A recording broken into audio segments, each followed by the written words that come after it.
It appears that Airbnbs owned by wealthy investors are now sitting empty as the Airbnb boom kind of goes bust. Hmm. According to market analysts, many US based Airbnbs are now sitting empty because wealthier people and investors listed a lot of these short term rentals in an attempt to capitalize on the pandemic fueled travel influx. So now that influx is not there anymore. Demand is way, way down. And so you have all of these Airbnbs, these houses that are just sitting empty. Great.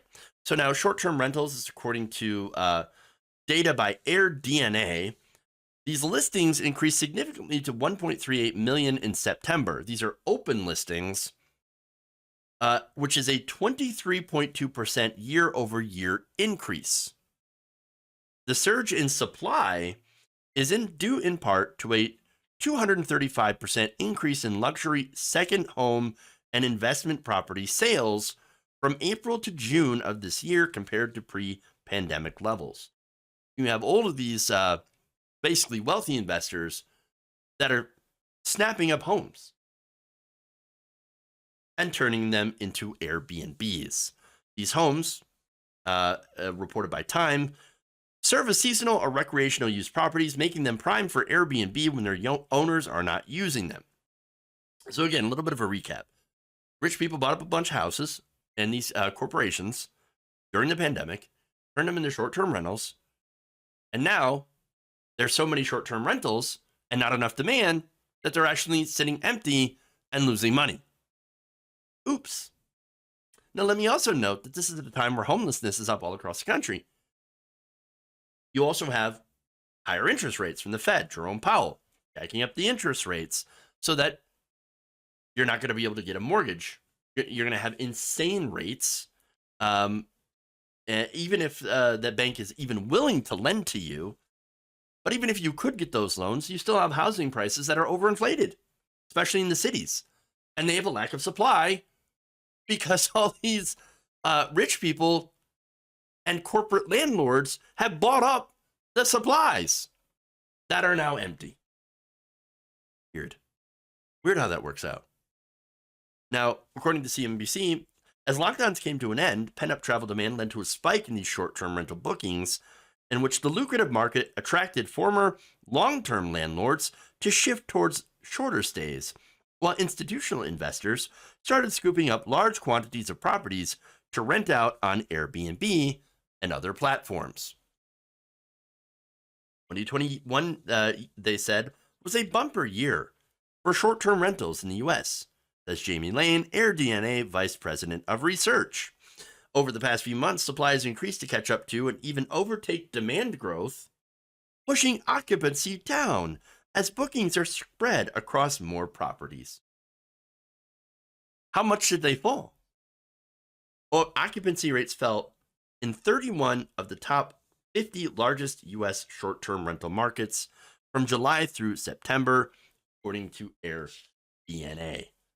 And in August, they reported that markets where supply had grown by more than 50% had an average occupancy rate decline of over 10% and saw revenues drop by 8%.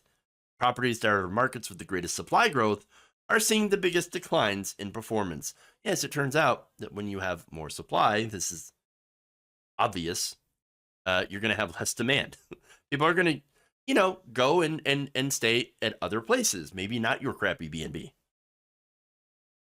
And I say crappy Airbnbs because, look, there are horror stories. You have hosts at these B&Bs basically making you do all the chores.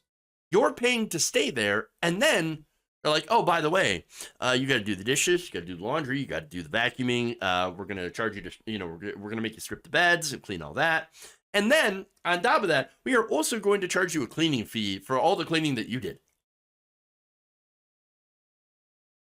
Wait, what? That's ridiculous. No, how about F off? But again, the reason that they got away with it is because you had an increased demand. But now that there's more supply, and that means that they can't get away with this anymore. And also means prices are going to go down.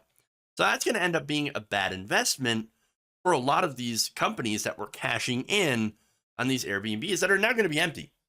And again, going back to the fact that we have all these empty short-term rentals and all these homeless people, people that are unhoused, that or they cannot afford a house, or they cannot afford to rent a long term because there are people that want long term.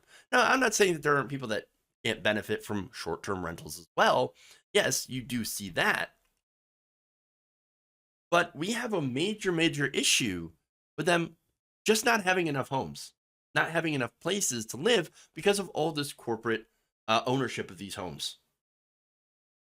Again, they bought up all these homes for very cheap, or not very cheap. Sorry, they bought up these homes above market, prices, sometimes with cash, and that left a lot of families unable to make these home purchases.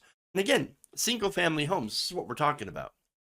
You have all these families that now cannot get these single family homes that build equity. Instead, they're being used by not only corporate outlets, right? But also you have foreign investors that have come in and have bought up these homes. And look, I'm not going to discount the fact that there could be money laundering going on as well, because real estate often happens to be a very lucrative way to hide your money, to stash your money. And so what we have is an absolute mess in the housing market as a result of this. Not just the B&Bs. B&Bs are they're a symptom of it. Okay. And now, of course, these investors losing their shirt over these B&Bs, or will eventually lose their shirt over these B&Bs, is just, again, one of the side effects, but one that I actually don't mind, because I don't mind it when rich people lose these money, lose this in these investments and lose this money, because Airbnb, I mean, it's already a racket to begin with. So hopefully this will reduce the amount of these Airbnbs, and maybe these corporate entities will start actually getting rid of these homes and making them available for families again.